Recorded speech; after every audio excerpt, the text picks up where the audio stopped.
So there are a few options regarding grant funding. Our first element is going to be around local government. I know I recognize some names from state government. For those programs, we're going to want to look at some of the initiatives that have come down from the Department of Homeland Security and some of those other initiatives. For state government programs, those are often very unique in the way that they're going to be used to support security. So that conversation is going to be a little bit different, and we can have that one offline. I'll have our contact information at the end of this discussion. For some of the programs that relate to local government, you can start looking at the state grants. Some of those state grants are going to be available to support security in the data center and how your data center is being built. There may also be some options to support your budget in a way that's slightly different than the normal grant or different financial assistance model, but that'll again be program specific and project specific. You also have the U.S. Department of Commerce grants, which help to support infrastructure development, particularly like your data center, that can help to facilitate economic growth within your local communities. We're also going to have the Department of Energy grants. There have been a great increase in the types of programs and grant funding resources made available to support public utilities, particularly energy, as public utilities have been the target of more and more cyber attacks. So when you're looking at how grants can be used to support a cybersecurity project, looking at what's going on in the news, seeing how some of those other areas are being targeted more frequently and more regularly, that's a good indication of where more and more grant dollars are going to. And also speaking for our attendees that are from state entities, you're going to want to do the same thing.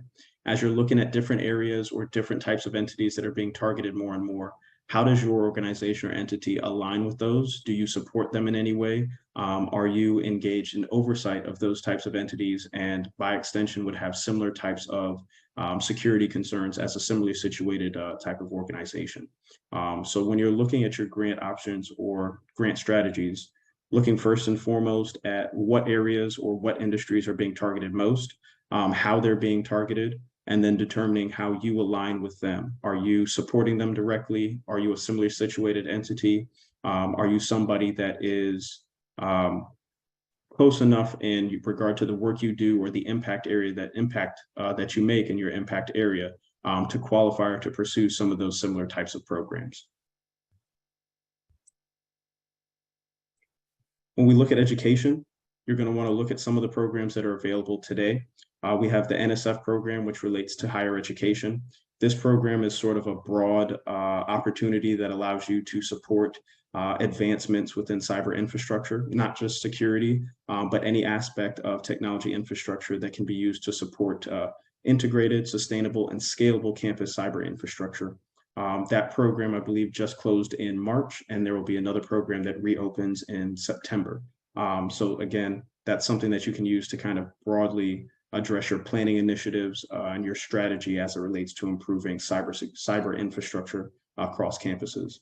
And then, of course, within K-12, ESSER has been one of the biggest programs, if not the biggest program of the last 3 years. There are a lot of school districts that have utilized those programs already, but there are still many school districts that have available resources.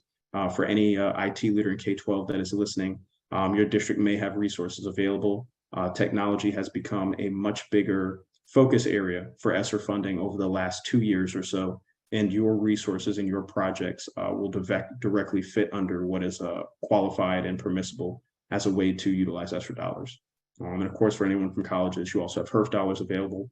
That is managed and tracked slightly differently. If you'd like assistance in understanding what your college may have, please just let us know.